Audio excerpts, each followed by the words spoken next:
Bonjour professeur et merci d'avoir accepté de répondre à nos questions.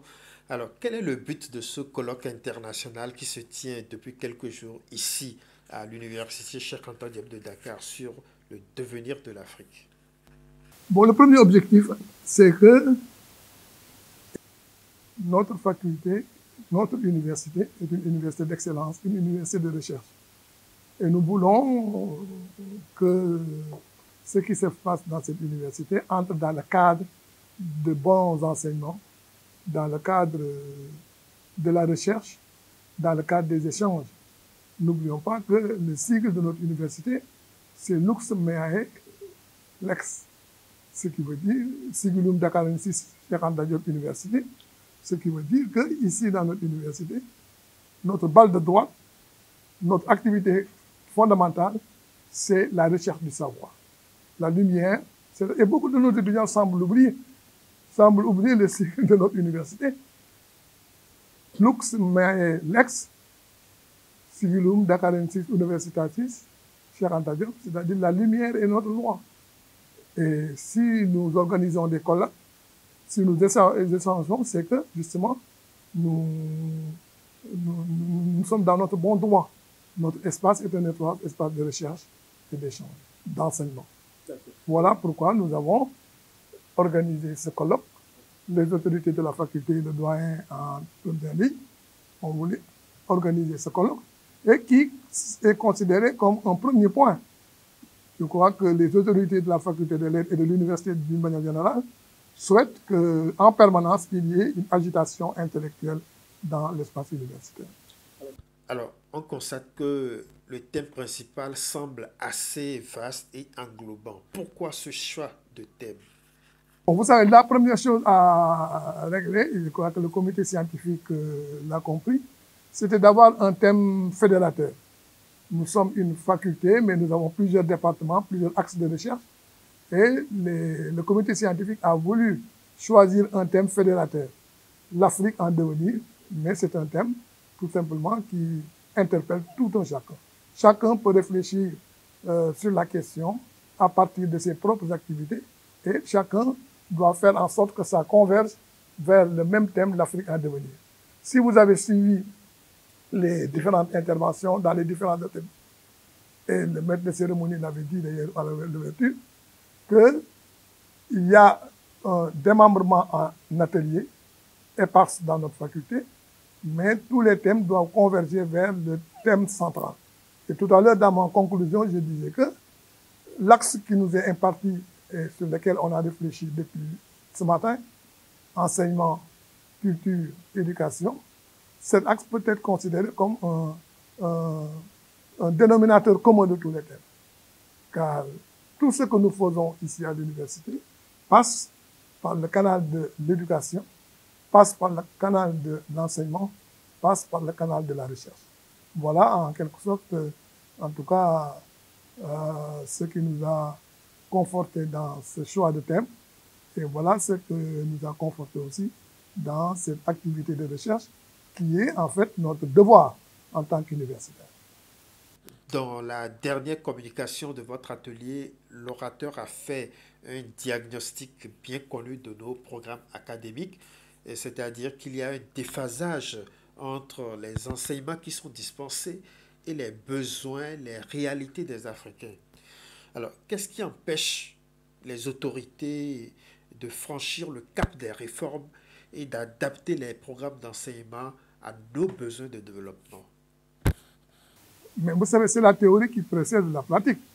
Et tout à l'heure, dans une de mes interventions, j'ai dit qu'on ne peut pas se contenter de dénoncer, on ne peut pas se contenter de faire le diagnostic des problèmes sans essayer effectivement de les corriger. Et pour bien corriger, il faut bien théoriser, mais on ne peut pas rester dans la théorie. Au contraire, ces rencontres sont destinées à exciter le désir de pratique. Les conclusions que nous tirons, et qui sont des conclusions ouvertes. Nous sommes des chercheurs et les résultats de la recherche sont toujours des ouvertures de problèmes. Mais si vous êtes attentif au progrès du monde, c'est la recherche qui fait progresser le monde. C'est la recherche qui fait progresser le monde. Et je crois que les questions que nous avons abordées, que nous avons agitées les questions que les interventions ont soulevées convergent toutes vers effectivement cette recherche de solutions aux problèmes africains. Et ces problèmes africains, nous voulons les trouver nous-mêmes. Nous voulons réfléchir sur ces problèmes de par nous-mêmes et nous voulons trouver des solutions conformes, bien entendu, à nos intérêts africains, mais évidemment conformes aussi à notre position dans le monde, car il n'est pas question de se diluer effectivement dans notre identité. Il est question de comprendre notre identité, mais c'est pour s'ouvrir aux autres identités dans un rapport égalitaire. L'autre question, c'est celle des langues nationales. On sait de manière empirique depuis longtemps, et encore beaucoup plus récemment, ces dernières années, à travers des ONG comme ARED, que quand on commence l'apprentissage en sa langue maternelle, on est beaucoup plus performant, c'est plus efficace. Alors pourquoi nos dirigeants peinent à introduire ces langues africaines dans les systèmes éducatifs? C'est une réalité, je crois que tout le monde comprend théoriquement que la langue, elle est importante dans l'apprentissage. Dans l'apprentissage. Si quelqu'un, effectivement, apprend à partir de sa langue maternelle, de sa langue propre, il a beaucoup plus de chances d'avancer vite. Ça va de soi. Mais il y a quand même aussi des réalités historiques qui sont là. Qui sont là. Et comment faire en sorte que ces langues nationales soient érigées en langue d'enseignement et aboutissent effectivement sur un progrès. Il n'est pas question tout simplement de faire un vœu pieux. Il faut aussi faire des propositions pour savoir que faire. Comment faire? Vous savez, dans certains pays, il y a une pluralité de langues. C'est une véritable... Parce que si l'installation des langues nationales comme langue d'enseignement débouche sur un chaos, ce n'est pas la peine. Nous devons nous donner la peine de réfléchir sur la question, de comprendre que c'est une question extrêmement importante, la question linguistique, et voir comment, à partir effectivement de ce constat, proposer des portes de sortie. Parce que ce sont les portes de sortie qui sont importantes, et non pas les dénonciations, n'est-ce pas? Mais je suis entièrement d'accord que si nous arrivons à enseigner, à faire de la recherche à partir de nos langues, les choses iront beaucoup plus vite, je suis certain. Pour terminer, professeur, vos collègues ont soulevé une triste réalité qui est que dans les universités africaines, certains devanciers, parce que certifiés, ont tendance à dogmatiser les savoirs et à sacraliser leur figure, de sorte qu'il est mal vu que les plus jeunes puissent les contredire, alors même que la contradiction devrait être de mise dans les espaces universitaires. Et vous, vous avez justement répondu en déplorant cette réalité, mais vous avez soulevé le fait que de l'autre côté également, il y a des jeunes trop pressés, n'est-ce pas? Alors la question c'est, quel est votre message d'un côté pour ces anciens qui ont tendance à caporaliser les savoirs et de l'autre côté, votre message pour ces jeunes loups qui, de votre point de vue, seraient trop pressés? Mais c'est ce que ma position est claire. Il n'est pas question qu'un groupuscule se considère comme étant les cousins, les neveux de Dieu, et qu'ils sont détenteurs du savoir absolu. Ce n'est pas d'ailleurs pour quelqu'un qui a un savoir. Il y a un grand philosophe qui disait, je crois, Socrate, tout ce que je sais, c'est que je ne sais rien. Oui, professeur, c'est bien Socrate dans Apologie de Socrate de Platon.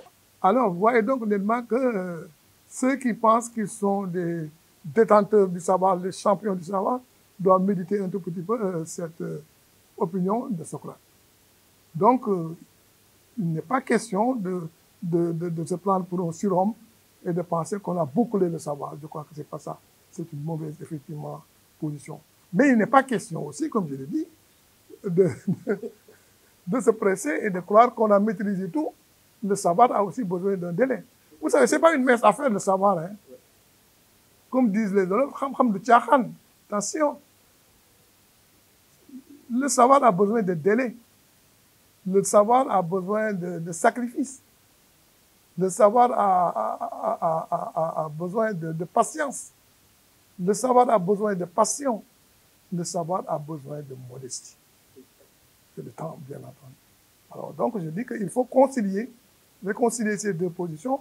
Et je crois qu'en les conciliant bien, en assurant une bonne dialectique entre ces deux extrêmes, on arrivera effectivement à trouver une solution. Professeur Diakhaté, Africa Globe TV vous remercie. Je vous en prie. Okay.